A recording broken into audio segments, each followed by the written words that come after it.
Hey guys, it's Miss Nico here. So I'm going to be walking you through your data formative check and inputting those answers into the Microsoft Forms in just a little bit. But I do want to talk about two things before we get started on that.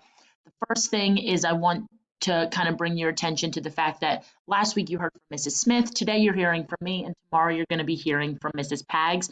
The three of us are working together. We're creating different videos. That way all of our students get a chance to hear all of our voices every week.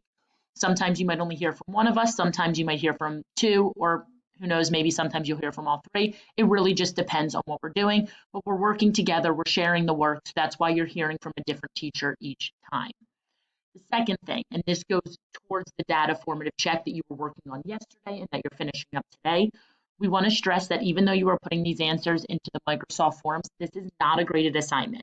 Okay? You are not going to get a grade for it. We're not going to record a grade. It is simply just to check your understanding, for you to see your understanding and for us especially to see your understanding, to know where you're still struggling, to know what topics we can go back and kind of give you some more practice problems on.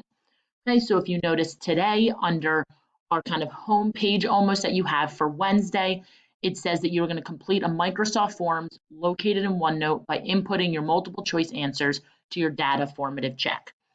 So then if you look underneath Wednesday, you'll have copied over a Microsoft Forms.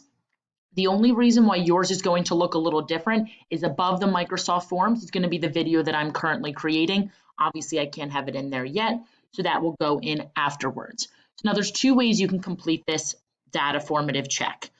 First way is if you notice, OneNote will allow you to automatically input a Microsoft Forms right into it.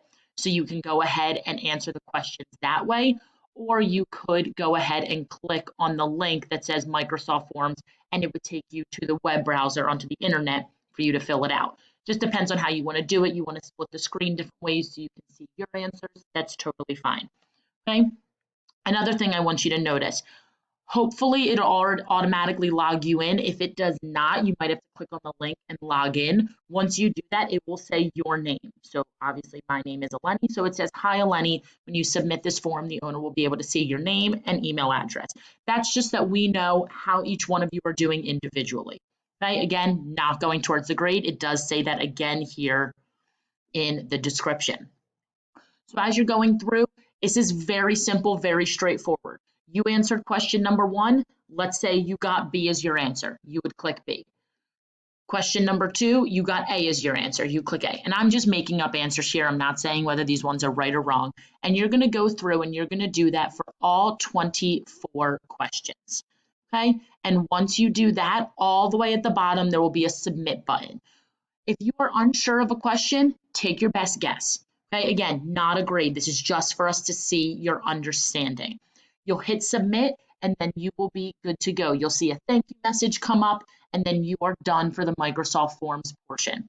If you have any questions, if you get really confused, if your forms isn't loading for some reason, please let us know. We'll try to figure out what the issue might be. But again, I said, if it is not showing you your name there or this isn't popping up, you might have to click the link in order for that to actually come up for you to log in using your CBSD username and password. Okay, so hopefully that helped kind of answer any questions that you guys might have had for this. If you have any more, please let us know. But again, not a graded assignment, just a check for understanding. And I hope you are all doing well. Bye.